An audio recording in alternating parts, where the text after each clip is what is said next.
Pada episode kali ini saya mau berbagi tips tentang ciri-ciri polet ayam yang baik.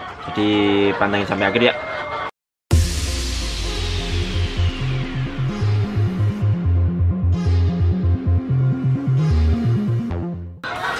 Assalamualaikum warahmatullahi wabarakatuh. Selamat datang di channelnya YouTuber Bida ya juragan, YouTuber desa. Pada episode kali ini seperti judul tadi, saya mau membahas ciri-ciri polet yang baik. Sebelumnya jangan lupa subscribe ya juragan, biar update info dan tips dari saya dan channel ini terus berkembang. Oke, langsung saja, gak usah pakai lama. Beberapa ciri-ciri polet ayam yang baik ini berdasarkan sharing dengan teman-teman yang sudah lama berkecimpung di dunia ayam petelur dan juga PPL. Saya rangkumkan untuk ciri-ciri polet ayam yang baik. Ketika baru datang bisa dicek sih.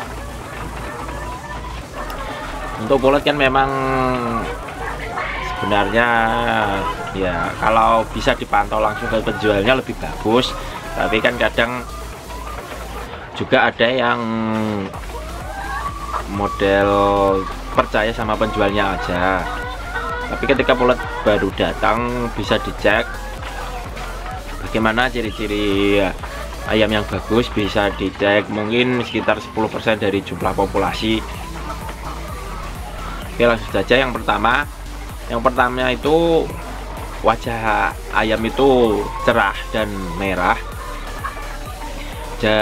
Jadi ketika ayam baru datang silahkan cek beberapa ya, sekitar 10% dari jumlah populasi, gimana wajah dari ayam yang baru datang, polet yang baru datang. Kalau wajahnya lesu itu jangan masukkan ke kandang dulu, pertanyakan dulu sama penjualnya, ini kenapa kok pocet. Itu kalau pocetnya banyak ya juragan. Kalau polet yang baik itu memang wajahnya ya cerah, kemudian wajahnya itu merah.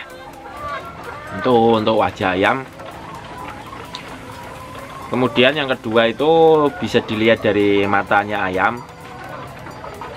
Mata ayamnya itu benar-benar cerah, cahaya bening gitu, tidak berair seperti menangis ataupun mengantuk. Itu untuk mata ayam. Jadi mata ayamnya tidak sayu, tidak ngantuk, tidak berair. Mata ayam benar-benar cerah, bening. Itu polet yang baik. Kemudian lanjut ke aktivitas ayam ketika baru dimasukkan ke baterai ya juragan. Kalau ayam baru dimasukkan ke baterai langsung lesu, itu juga perlu dipertanyakan ke penjual poletnya. Polet yang bagus itu ketika ayam baru dimasukkan ke baterainya itu aktivitas ayam itu lincah. Jadi mau meskipun terlihat tidak otot-otot pun nggak masalah ya juragan, karena memang yang bagus itu seperti itu, ayam itu nggak lesu, ayam itu beraktivitas dengan lincah. Jadi saya dulu itu ayam sampai lepas-lepas juga karena sangat aktifnya ayam.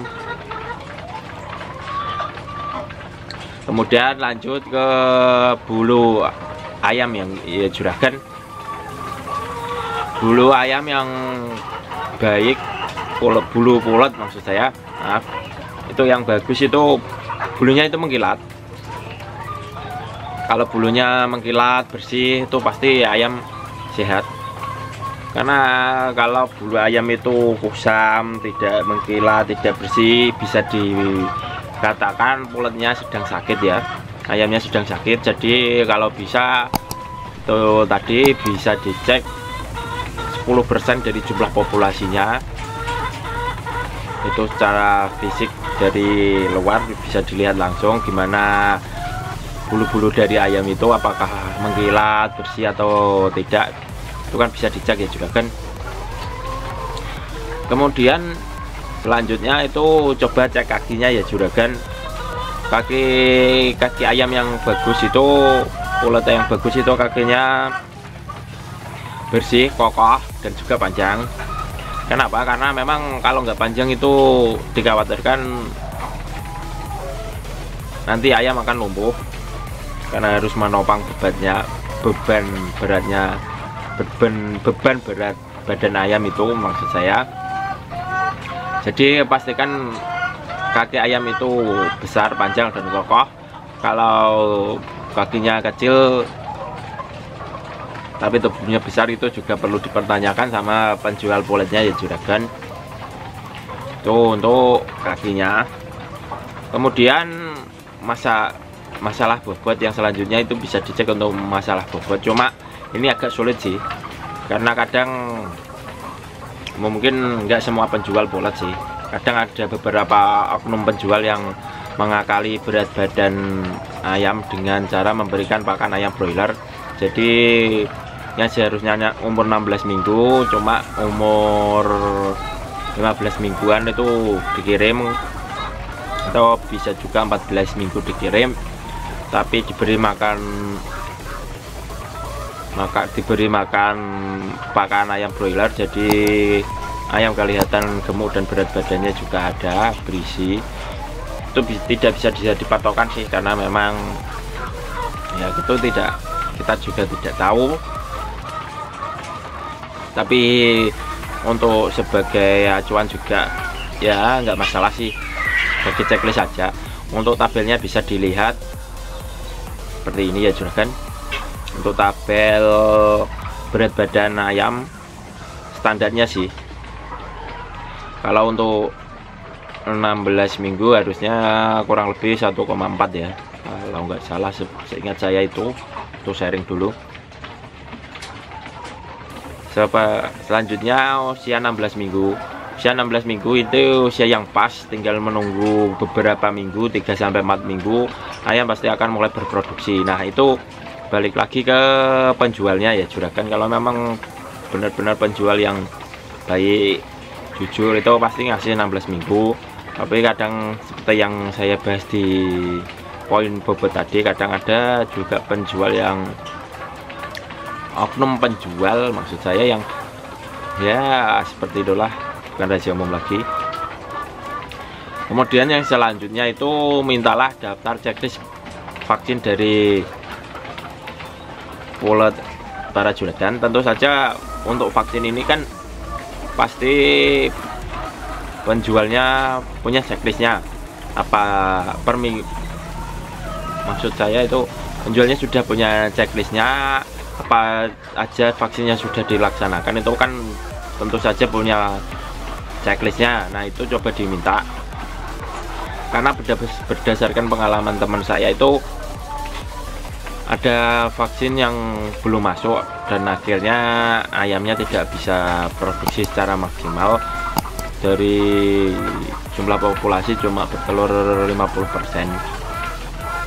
Jadi kalau bisa sebelum membeli ataupun melunasinya, sebaiknya ya para juragan memastikan bahwa vaksinnya sudah benar-benar lengkap.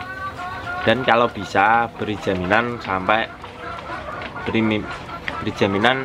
maksud saya minta jaminan kepada penjual poletnya ya kurang lebih 2 bulanan lah, karena kan memang bisa mundur ya produksi ayam, biar kita juga tahu vaksinnya benar-benar masuk semua apa enggak. Kemudian yang terakhir itu paruhnya ya juragan. Itu pastikan paruh ayam para juragan sudah dipotong ya. Itu pemotongan yang keberapa ya, pertama atau kedua ya? Kalau 16 minggu kayaknya seingat saya sudah dipotong 2 kali kalau nggak salah. Tapi kalau salah silahkan dikoreksi, saya agak lupa penjelasan dari PPL saya dulu. Itulah beberapa ciri-ciri fisik dan checklist yang bisa para juragan gunakan, bisa dijadikan referensi untuk para juragan sebelum membeli polet ayam petelur ya juragan.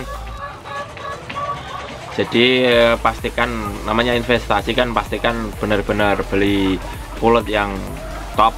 Kalau bisa ya harus bisa lah. Jadi kita tidak waspada membuang-buang waktu, membuang-buang investasi kita untuk produk yang jelek. Dan pastikan sebelum membeli riset-riset dulu ya juragan, gimana histori penjualnya. Kalau bisa sih